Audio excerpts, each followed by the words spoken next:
पटना साहिब के सांसद रविशंकर प्रसाद ने कहा कि देश में इस बार मोदी 400 के पार और मेरे संसदीय क्षेत्र के कार्यकर्ताओं ने नारा दिया है कि 4 लाख से ज्यादा से जीत होगी मेरी बिहार में, 40 के 40 सीट जीतेंगे।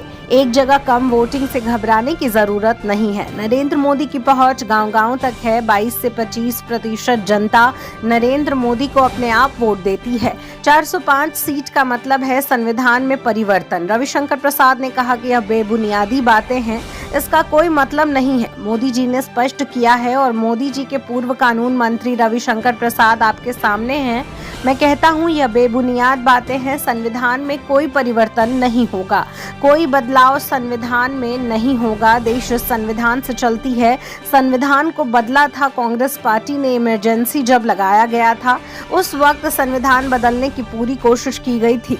संविधान बदलने की बात पर सांसद रविशंकर प्रसाद गुस्से में आग बबूला हो उठे। उन्होंने कहा कि प्रधानमंत्री ने कहा है ना, और मैं रविशंकर प्रसाद कानून मंत्री पूर्व कह रहा हूं ना, संविधान में कोई परिवर्तन नहीं होगा। देश के लिए इतना विकास किया है, 80 करोड़ लोगों को मुफ्त में अनाज दिया जा रहा है। कौन कहता है कि इंडियन है, देश के लिए कुछ नहीं किया? कोई मुद्दा नहीं है। 3 तलाक खत्म हुआ, 370 खत्म हुआ, किसानों के खाते में पैसे जाते हैं, मुफ्त में 80 करोड़ लोगों को अनाज मिलता है। मैं पिछले बार भी प्रतिद्वंदी का नाम नहीं लिया था और इस बार भी पूरे चुनाव में नहीं लूंगा। मैं मीटिंग को मानता हूं और इस पर चुनाव लड़ूंगा। कार्यालय का उद्घाटन हुआ है, कार्यकर्ता थे, बहुत उत्साहित मूड है। मोदी जी 400 के पार और ये कार्यकर्ताओं ने नारा दिया है पटना साहिब 4 लाख के पार। सर, 4 लोकसभा सीट पर चुनाव हुए, सर आपके पास क्या फीडबैक आ रहा है? क्या फीडबैक है कि हम लोग 40 की 40 जीतेंगे। एक आध जगह कम वोटिंग से कभी इस बात को न भूलिए कि नरेंद्र मोदी की पहुंच गांव-गांव में है और 22 से 25% वोट तो नरेंद्र मोदी को जनता देती है अपने आप। सर, विपक्ष सीधे आरोप लगा रही है कि 400 पार का मतलब संविधान में परिवर्तन।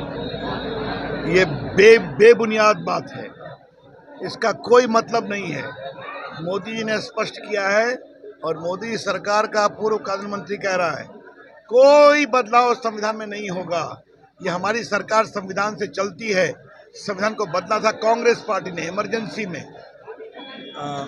मौलिक अधिकार समाप्त किया था। लेकिन भाजपा के ही कैंडिडेट है लोकसभा उम्मीदवार, उन्हीं के माध्यम से बात सामने आया था। भैया प्रधानमंत्री ने कहा पर्याप्त है ना, उन्होंने क्या कहा हमें पता नहीं है। मैं कह रहा हूँ ना, पार्टी का छोटा कार्यकर्ता हूँ, संविधान में कोई बदलाव नहीं। एक विपक्षियों से लगातार है बात रखी जा रही है कि एनडीए के पास कोई मुद्दा नहीं है चुनाव लड़ने के लिए, किस मुद्दे पर चुनाव? देश का इतना विकास किया, जो कहा वो किया। गरीबों के लिए 80 करोड़ दिया ना, किसानों के 11 करोड़ किसानों को पैसे जाते हैं ना, 370 खत्म हुआ ना, 3 तलाक खत्म हुआ ना, डिजिटल इंडिया आया ना।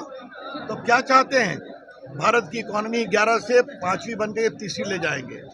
पूरा पटना का क्या बदलाव हुआ है देखा है आपने। धन्यवाद। उन्होंने क्या किया है? प्रतिद्वंदी के बारे में क्या कहेंगे? मैं किसी प्रतिद्वंदी का नाम नहीं लेता, उनका भी नहीं लूंगा। उनका स्वागत है। मैं नीति, नियत और अपने नेता प्रधानमंत्री के नाम पर रखता हूँ। ठीक है सर, धन्यवाद।